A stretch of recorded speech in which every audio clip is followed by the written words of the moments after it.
United States. So we have a very diverse set of responsibilities. In addition to implementing monetary policy at the direction of the FOMC, we're responsible for regulating member banks and bank holding companies. We also operate the country's largest bank-to-bank payment system, Fedwire, and also provide services to our member banks such as cash, ACH, net settlement, just to name a few. The New York Fed also maintains accounts and some with the world's central banks and monetary authorities and international organizations, and also some government agencies. And we act as custodians for foreign central banks' gold holdings. So public tours of the gold vault are available downtown in New York. Another large business line at the New York Fed are the Research and Statistics function, which consists of economists and visiting scholars. Now, why do I tell you all of this? I wanted to give you a flavor of the lines of business, as well as to explain how I can stay in one organization for some 23 plus years. So in fact, I got my wish when I graduated from BU, and I never had to grow up and decide what kind of lawyer I had to be, because I could work in one place for a very long time and never get bored with a variety of work. So in my time, I've done transactional work in support of the payment services. I got to work on aspects of international law, like Foreign Sovereign Immunities Act, which was very interesting. I worked with a variety of US federal agencies, visited foreign central banks, and negotiated vendor contracts. I also served as our deputy ethics officer. 15 years ago, when I heard that we were creating a new compliance function, I was the first to sign up. So how did it start? The New York Fed is a federal instrumentality, so we're not quite a government agency. But that makes us not subject to most laws and regulations that mandate compliance programs in regulated financial institutions and other industries. So most of you have hard legal requirements that mandate compliance programs. We did not. Following the events of 9/11, which affected this country greatly, the New York Fed was receiving a lot of subpoenas for Fedwire transactions. And Fedwire is that bank-to-bank wire transfer system that I was talking about before. So people were beginning to understand that the terrorists funded their operations through bank accounts in the United States, and they wanted to understand how that money flowed. Also in 2001, the Enron scandal broke out, right? And organizations started to examine the issue of corporate governance and codes of conduct. And the federal sentencing guidelines also underscored the importance of corporate responsibility in organizations.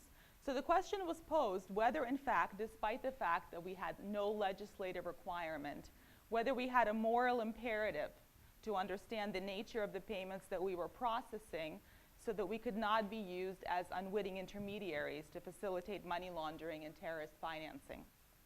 Some of these questions happened to be asked by our directors, who were the heads of the very institutions that we supervised, and of whom we required strict adherence to those very standards that sought to prevent money laundering and terrorist financing in US payment systems. So the General Counsel of the New York Fed, with a few other forward-thinking individuals, did what any smart person would do when posed with such a big question. He hired a consultant. In fact, we commissioned Deloitte to conduct a compliance risk assessment of the New York Fed's operations to determine if there was a need for a compliance program, because that was still a question at the time, right, in 2004. The assessment determined that if we were to adopt a program, we should focus on 3 operational areas where we made payments and had international exposure. So those were cash, our central bank account services, which, as I said, represented most of the world's central banks and international organizations and some foreign governments, and our international treasury function, which facilitated payments on behalf of US government agencies all over the world. By the way, that third area was probably some of the most interesting compliance work that I have done in terms of transaction monitoring, because this included the Department of Defense and the Department of State and all the payments we had to make in very high-risk jurisdictions that you might imagine in the Middle East, and continue to make now. So in July in 2005, the New York Fed's compliance function was born, focusing initially on anti-money laundering and terrorist financing risks, with a staff of 4 in an organization of close to 4,000 at the time. But all great things must have a beginning. So which brings us to today. And why risk management, right? So I think we're all risk management professionals here. Why do organizations care about risk management? Obviously, managing and mitigating risk enables an organization to perform its responsibilities more effectively while performing, protecting, and growing its reputation. It also tends to minimize the risk of regulatory sanctions. No guarantees, but it does tend to minimize. A good compliance program will do that. Litigation, as well as unnecessary financial costs. So I thought this quote from James Lamb summed it up in a rather clever, if mathematical way. If strategy is doing the right thing, I mean, he's an accountant, so he's allowed. If strategy is doing the right things, whereas operation is doing things right, then risk management is the capability of doing both effectively under uncertainty. And you can also juggle, on a wire and hope that nothing goes wrong. So the New York Fed, as a public institution, has always cared about doing the right thing, right? So why did we need a compliance program? Since we work in the public interest in general, our employees do not have the same potentially mixed incentives as may those at for-profit firms where bonuses and commissions have a direct relationship to performance. And obviously the banks on Wall Street have received a lot of criticism in the past, especially after the crisis. So we've had a uniform code of conduct for well over 30 years, yet the organization was set up to manage risks independently by line of business. And in 2005, even the notion of operational risk management, forget about compliance risk management, across the organization was still in its infancy. And while the SOX operational risk and compliance programs grew up side by side over the last 15 years, it was only last year, for example, that the institution as a whole adopted the 3 lines of defense approach along with 7 principal risk frameworks, including operational, compliance, financial statement, legal, strategic, and reputational risks. So we just did this. I don't know how many of you are in the process of thinking about 3 lines of defense or have implemented it, but as backwards as I think we are, I think actually it's not too far off the trend of where the industry has been. So with the development of these risk frameworks came the implementation of risk tolerance statements and the necessary metrics, including KRIs that are needed to assess and identify how we go about implementing the risk frameworks and measuring their success. So what is the requirement to do a compliance risk assessment? So in financial services, the regulatory mandate is rather broad and not very recent. So this is from the Basel Committee on Banking Supervision from 2005. In financial services, it's the equivalent of the God speaking down from Mount Olympus. And they say, the compliance function should, on a proactive basis, identify, document, and assess the compliance risks associated with the bank's business activities, including the development of new products and business practices, the proposed establishment of new types of business or customer relationships, or material changes in the nature of such relationships. If the bank has a new products committee, compliance function staff should be represented on the committee. So I have talked to my colleagues who examine banks for a living, and they have assured me that there are no specific standards or requirements of what this compliance risk assessment should look like. But the main point is that as a regulated institution, you better know your risks, or you will not be deemed sound and safe, and you will get slammed by your regulator, because a comprehensive risk assessment is, in fact, the cornerstone of an effective compliance program. You cannot manage what you do not know. So what about technology? I'm not going to talk specifically about technology because there are a number of sessions on it, but in terms of what the regulatory mandate is, you should probably have technology. You're not going to manage without it. The regulators, of course, won't tell you what kind of technology. The gods from Mount Olympus, meaning Basel, have spoken thus on the subject. The compliance function should also consider ways to measure compliance risks, such as by using performance indicators, and use such measurements to enhance compliance risk assessment. Technology can be used as a tool, so it doesn't have to be. In developing performance indicators by aggregating or filtering data. I don't know what they mean by filtering data. This is from 2005.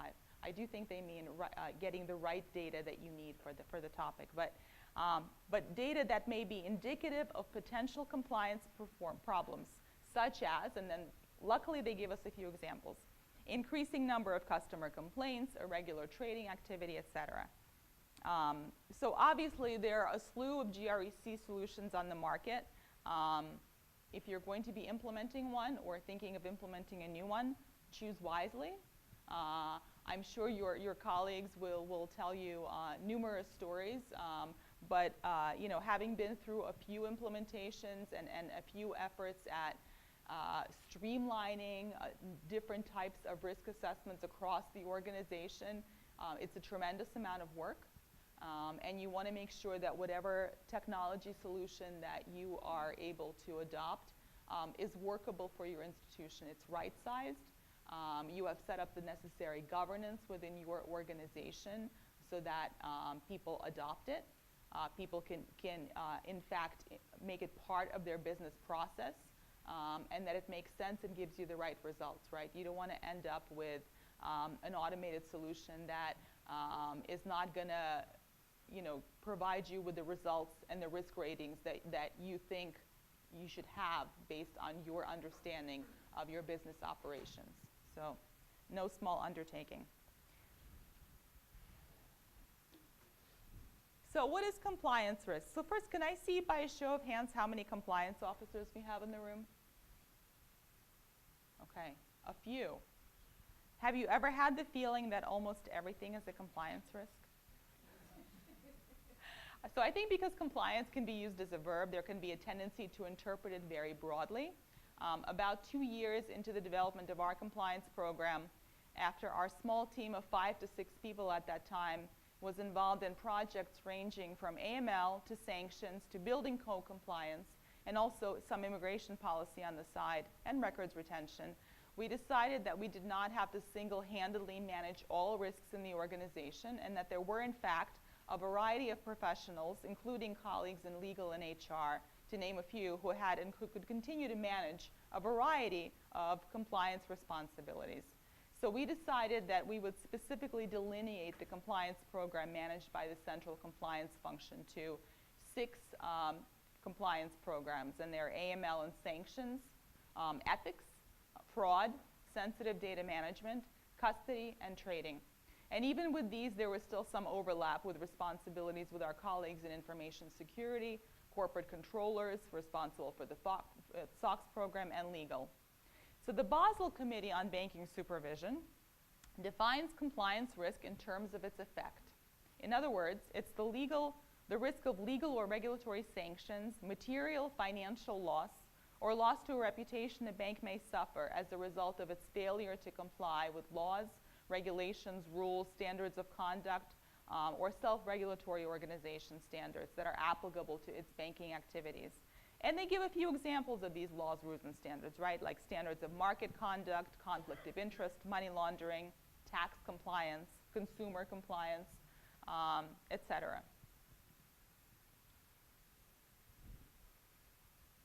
How do you measure? What are the metrics for measuring compliance? So there are a variety of inputs that should be considered in evaluating compliance risk. Obviously, actual violations, whether they are of laws, regulations, or internal codes of conduct, policies, or standards, should be recorded. This is commonly done by organizations through the reporting of risk events. How many of you have risk event reporting? Not that many. And this information should be shared with the organization's senior management and also with its board of directors. In our case, this is shared with the audit and risk committee of our board. Regulatory findings are also in this category, and depending on the severity and the publicity of such findings, can be just as, if not more significant and damaging to an institution's reputation. So also instances for those of you who are in the consumer-facing instances of customer or employee complaints should be logged. How many of you have reporting hotlines? That was a big outcome following the Enron scandal and the federal sentencing guidelines. How many of you have hotlines that are anonymous? Okay. How do you conduct an investigation from an anonymous tip? Yes.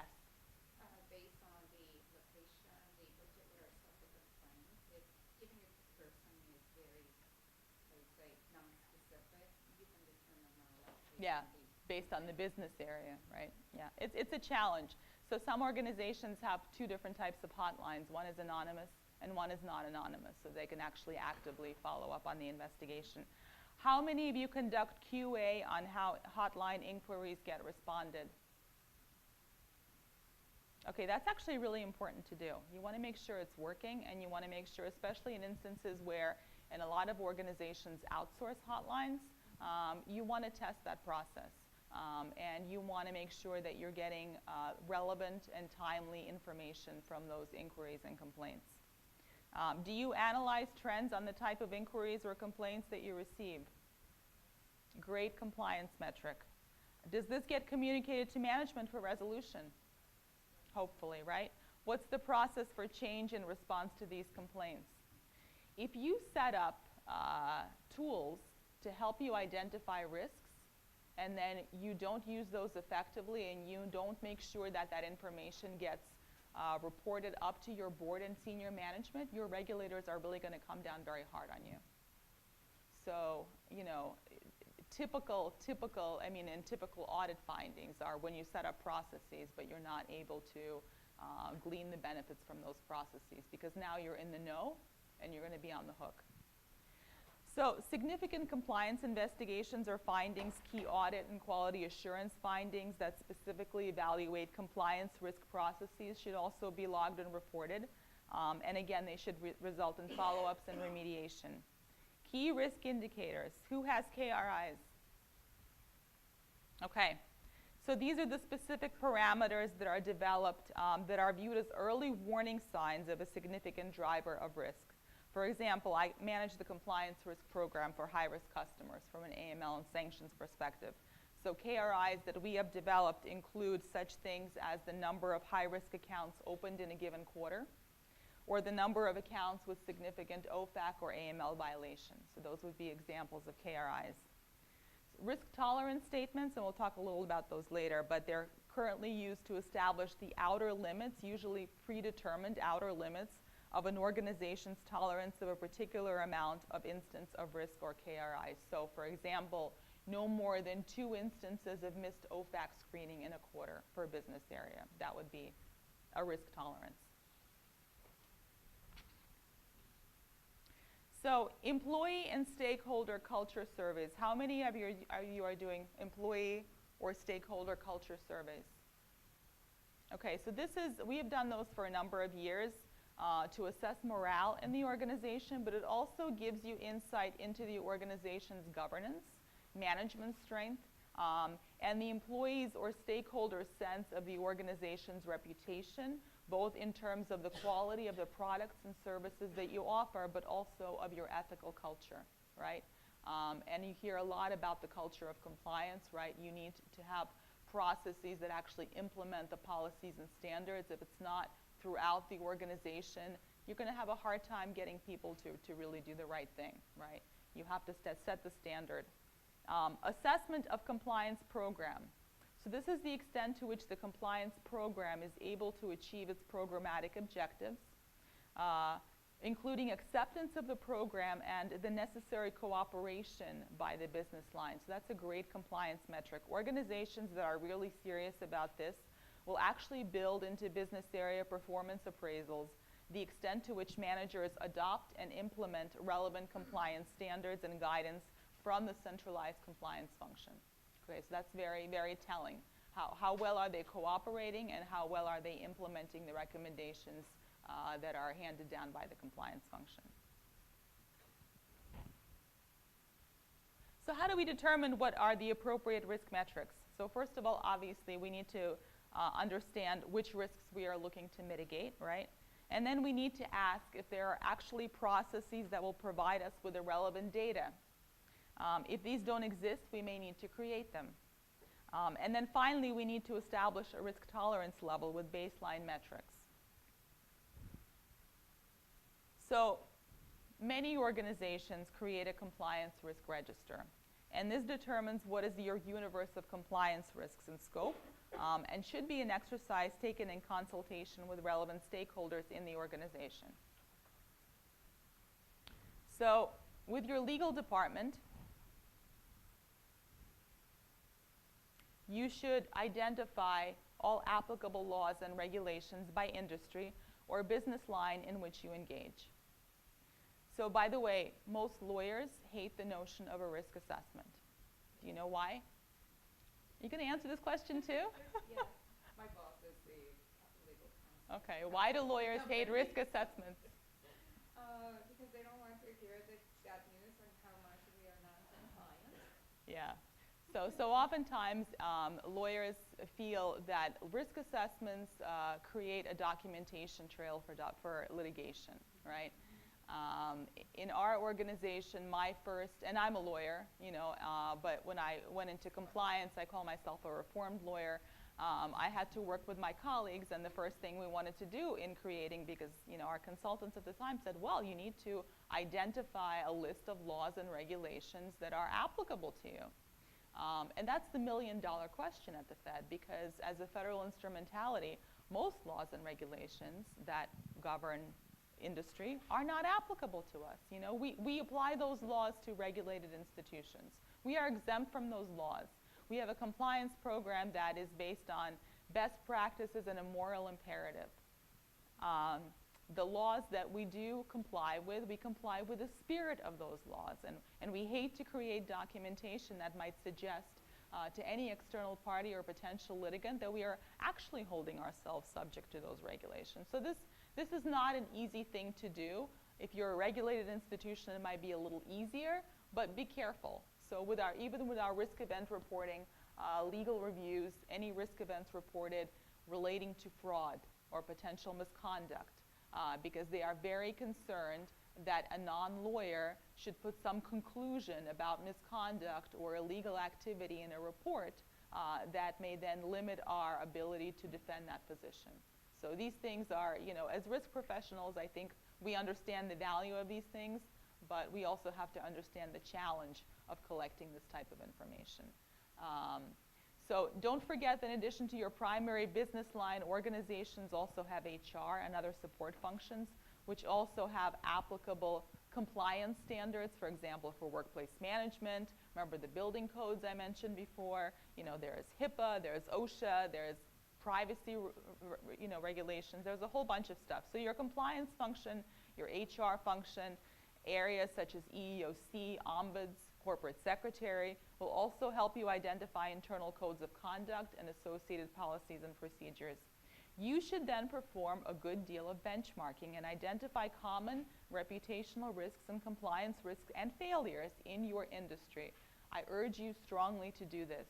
Your people inside the institution will not tell you everything. Sometimes they may not want to talk about everything. Sometimes they may forget about something, but it is very valuable to look at what are the common industry benchmarks, and then could go back and say, oh, do we have this risk? Do we have this issue? You'll have a much better compliance risk register. So here is a sample compliance risk register.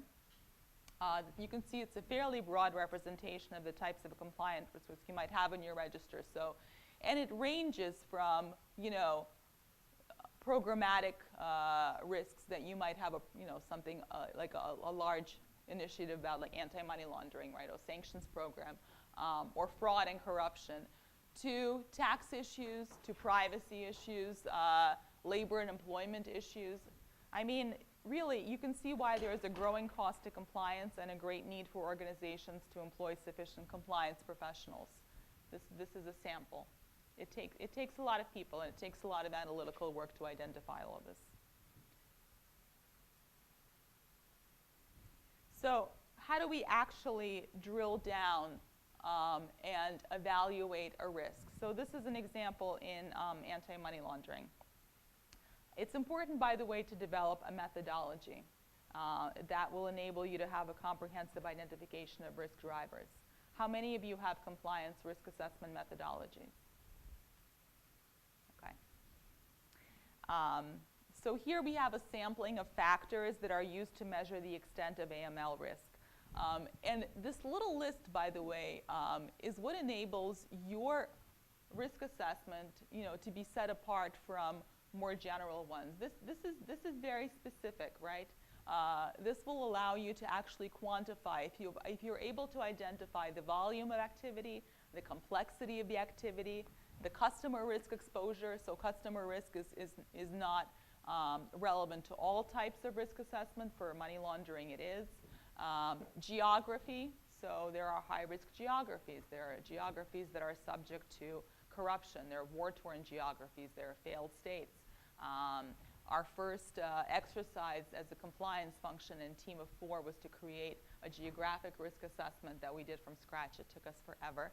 But it was a very interesting exercise because there is a variety of publicly available indices, such as the State Department indices. There's Transparency International Corruption Report. So there's a lot of interesting sources. And then you get into a little bit of politics, right? Because there are countries that are struggling that receive a lot of U.S. aid. So depending on who you ask in the U.S. government, you're going to get different stories. I mean, there's a big controversy right now about the EU's designation of tax havens, and they included Puerto Rico and Guam and the U.S. Virgin Islands, and then they had to retract it because politically it was a very unfavorable position to take. And yet, arguably, there could be risk there, similar to other offshore or island or small jurisdictions. Those islands don't have a lot of regulation. They have a lot of them have a tax economy. A lot of them offer tax incentives to corporations, and arguably they can't manage the risk as well as we do on the mainland. History of issues. So obviously, if there have been issues in the past, that is significant to your assessment of risk. Third-party reliance risk. I think that is a huge topic. I think the thing about third-party reliance risk is that sometimes we are rather constrained in our ability to mitigate that risk, and that's where a certain amount of risk acceptance can come in. So, you can have the best contracts. You can spell out what your vendor's responsibility is, but it is a huge challenge. Sometimes you're required to outsource a large percentage of your operation, or rely on a product or a service. And if you have mission-critical needs for that vendor relationship, that I urge you to have a third-party testing program where you actually go on site. And this is something that we developed after the financial crisis because obviously the New York Fed had to deal with troubled assets that we had to outsource the custodianship of to other financial institutions. And we developed an off-site, off our site, but on-site for the custodian vendor assessment program where we went in and we evaluated their controls and we made sure that they were treating our information and in a way that they should and that was segregated from the rest of their operations. So identify your third-party dependencies and see what you can do to mitigate that risk. Very important. All of these factors then will allow you to determine what is the likelihood of the risk occurrence, and an understanding of the business area and how visible it is and what its reputational exposure will allow you to understand the impact of the risk of occurrence. And that will give you the inherent risk. And then you go to residual risk. So, yes? So in your example, you provided anti-money laundering as far as the aspects of it. But Yes. In some of our cases, we're trying to fit across an enterprise, and so we have different sectors that we're working with. And so sometimes our customers are asking us, we're asking our customers to pick a model for one risk assessment, and you're showing some examples. So I guess my question is there a standard across an enterprise for various sectors, or should we be allowing our customers to customize or configure the risk assessment based on their sector? You're asking your customers to do a risk assessment? So I'm talking about an internal compliance function risk assessment of the customer. I get it. So you're saying you're giving us an anti-money laundering Yes. example, and what I'm saying is, what if I'm working with PNC? What if I'm working with what if I'm working with a different? We have somebody here from automobiles. Yeah. Something like, what if we're working with different? And you're taking their risk assessment as an evaluation of their risk? because you're like providing correspondent banking services. Should we be using the same risk drivers, is what I'm thinking? You have to understand if the differences are significant or not. I mean, you need to get the right risk information for you. If you're talking about risk assessments in the context of providing correspondent banking services to other financial institutions, is that what you're talking about? Yes. In that case specifically, especially an on-site testing program is very appropriate, right? So if you're going to be providing correspondent banking services, you need to go and meet with that institution, and you need to understand who their customers are and what their operations are like. And it's on them to prove to you that they have a sufficient compliance program. So if their risk assessment differs from yours and there is information that you need that they're not giving you, I would ask for that information in addition to the risk assessment that they conduct. All right? So you need, if you're providing the service to them, it's going to, their risk is going to be your risk. Sure. Okay, so residual risk obviously is once you apply the controls. And controls come in a variety of different types, right? You have the soft controls, such as requirements that are spelled out in policies and procedures and guidance that you provide in training. And then you have the stronger controls that can exist in processes, and those can be automated, and they can be preventative or detective controls, so they actually will do something rather than make people think about doing something. Business area quality assurance, very important compliance control, right? I know that there are presentations about first line managing the risk. They can't do that if they're not performing QA on their business operations, right? Audit is not a substitute for QA. Compliance testing is not a substitute for QA. You need levels of testing in different parts of the organization. And then, of course, independent testing. Escalation protocols. How many of you developed escalation protocols for risk events? Okay. That's an important thing from a governance perspective. If you, what do you do once you uncover the risk? How do you report it? Who do you report it to?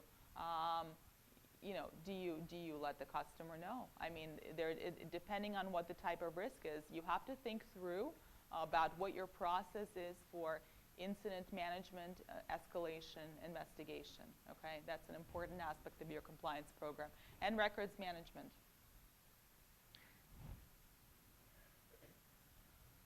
So why do we talk about inherent versus residual risk? Why do we even care? We've analyzed what the controls are. Why not just report on residual risk? Isn't that more accurate? Okay. Anybody? Views on this? All right. So an inherent risk evaluation, I think, is actually one of the most valuable tools a compliance officer can have. Because the inherent risk is a measurement of potential risk absent controls, right? It gives you your worst case scenario if controls fail or are not available. And it provides you insight into front page risk and allows us to measure risk acceptance levels. So if we didn't have inherent risk evaluations, we would have a hard time understanding how many controls we need, what types of controls we need. So there is a value in thinking about the risk in the absolute, about potentially what could happen. There's a value in communicating that worst case scenario to management, not to scare them, but with a common sense understanding that controls can fail, and there is a possibility, and you might have to somehow figure out what the likelihood is of that possibility is, but there is a possibility that the worst case can happen, right? So residual risk, obviously, is what's left after the application of controls. And it's, in some ways, a more accurate measurement of potential risk outcome if, only if, an organization has confidence in the effectiveness of its control environment. So how many of your organizations use risk assessments as a starting point for audit testing? Okay, some. I'd say a third. That's really important, right? If there is no kind of holistic approach between risks that are identified and independent testing, then you're really missing out on your ability to manage that risk. But in the end, you do need that independent control testing that's granular enough, but based first on the inherent risk assessment, because that's the only way that you'll be able to understand whether your controls are effective. Sources of information. So how does the compliance officer receive information about compliance metrics? As we discussed before, it's important for the CCO to identify or create processes that will provide relevant compliance metrics. So very early on in our compliance program, my boss, who is our chief compliance officer, came to me and said, you know, I have to sign this SOX attestation. And the SOX attestation says that I have to testify, I have to assert that there have been no incidents of fraud in the organization. How the heck do I know that? How do I know this? You know, we have close to 4,000 employees. This was before we had risk event reporting. People, how do I know if people don't tell me? So we developed an up-the-chain reporting policy and hotline that required employees to report incidents of fraud or waste or abuse to management, and up the line to the compliance officer. We started conducting an independent fraud risk assessment, and that included conversations with risk areas who might also identify incidents of fraud, and that's very important. You know, audit might hear about it, internal, you know, information security might hear about it, investigations may hear about it, your HR people might hear about issues. So it's very important to start understanding where your sources of information are coming from. And then again, risk events, now that we have risk events, again, understanding key fraud risks in the industry, evaluating the risk of these in your organization is a very good way to identify specific risk. Okay, so sometimes you have to glean the information from the outside and then bring it in and figure it out. Engagement in committees. So the chief compliance officer must have a seat at the table, should be present and have approval rights at new products and services committees. If you recall, this was specifically stated in the Basel guidance. So this does not mean that as chief compliance officer, you can expect that relevant committees in your organizations will prepare a seat for you with your name on it, right? I attended a presentation a few years ago, and the smiling, soft-spoken gentleman said that you cannot sit in your office and expect to be a good compliance officer. You have to get off your tuchus, and I'm paraphrasing, and talk to people. You have to get out of your office, you have to get out of your seat and talk to people every chance that you get. No one will willingly invite you in to assess and assert your compliance recommendations, right? We know this, right? They have regulators, they have audit, they have operational risk, they have HR. Everybody's breathing down their backs. They will not be happy about your arrival. And you need to ask, you need to establish relationships, and you need to prove your value.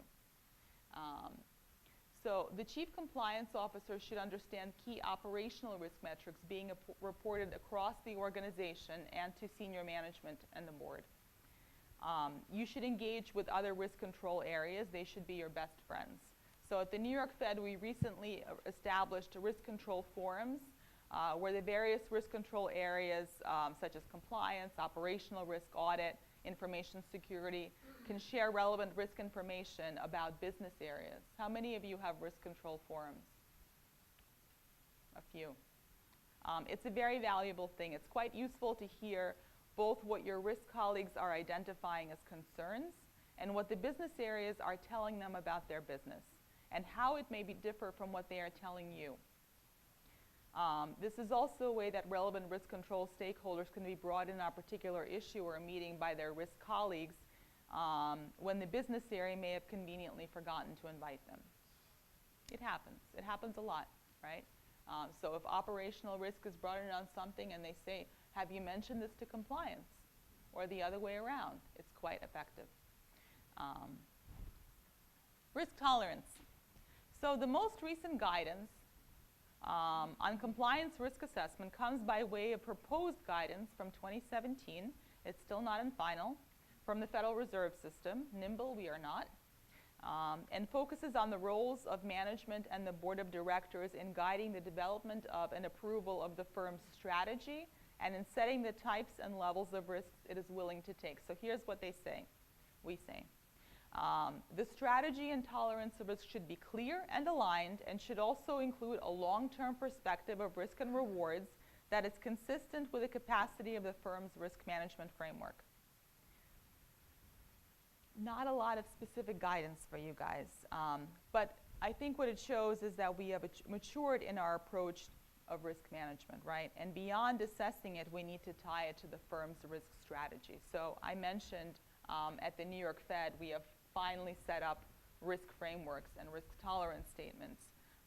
And what I think it represents is a holistic approach about understanding risk throughout the organization.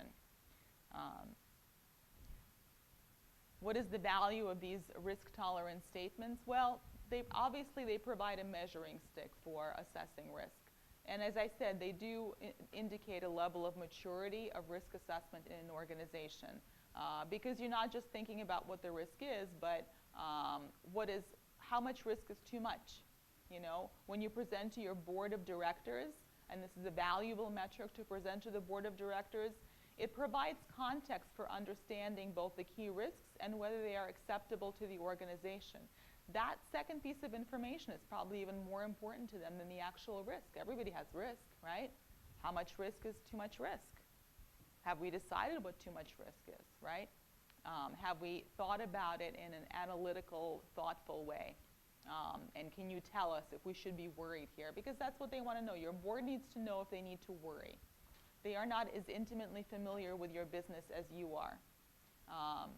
The risk tolerance statements also represent buy-in from the first line and senior management of a commitment to accurately assess and minimize risk in the organization. So it's a serious statement, right?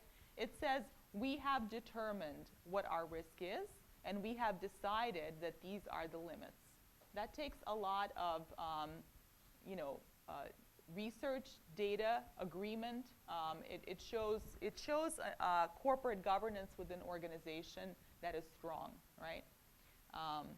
And also, more importantly, for those of you in compliance, it allows for the compliance risk environment to be benchmarked. By the way, risk tolerance statements should be prepared by first and second line, and then they should be compared. I just want to mention we have about 5 more minutes. Yep. Last slide. So just to sum it up, these are the attributes of an effective risk assessment, folks. It provides a periodic and enterprise-wide mechanism for identifying and evaluating which compliance risk could adversely affect your organization's reputation. It also provides you a view of the variables to which organizations may be exposed, whether they're internal or external, and provides a basis for measuring the impact and probability of risk ratings. It will help you to define your risk appetite and tolerance, and a basis for determining a well-calibrated risk response. As I said, it provides the most value if it serves as a direct input both to compliance and other control areas such as audit, information security, if they're doing penetration testing, for example, if they're doing assurance testing, operational risk areas. So those areas that are mandated to design and or implement risk mitigation strategies. And it should be periodically refreshed. And that's a whole other topic, like how frequently do you refresh it? That's a conversation you need to have with your colleagues in risk management, because there's a lot of debate as to how frequently risk tolerance or compliance risk assessments should be refreshed. They're definitely based on the changing risk environment. Anytime there's a change in operations, if you're taking on a new business or product, you need a new risk assessment. So thank you very much. I'm happy to take questions in the remaining 5 minutes that we have. Sure, Yes. let me walk over. Excuse me. In some firms, there's a debate between compliance risk and operational risk. I wondered if you had a particular view in helping management understand your perspective on distinguishing the two so that they're either not double counted or undercounted or incorrectly calculated for risk capital or against risk tolerance statements.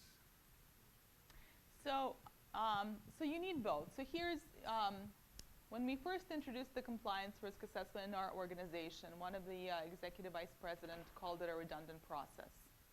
She said we already do, and she was in financial services. She managed an operation.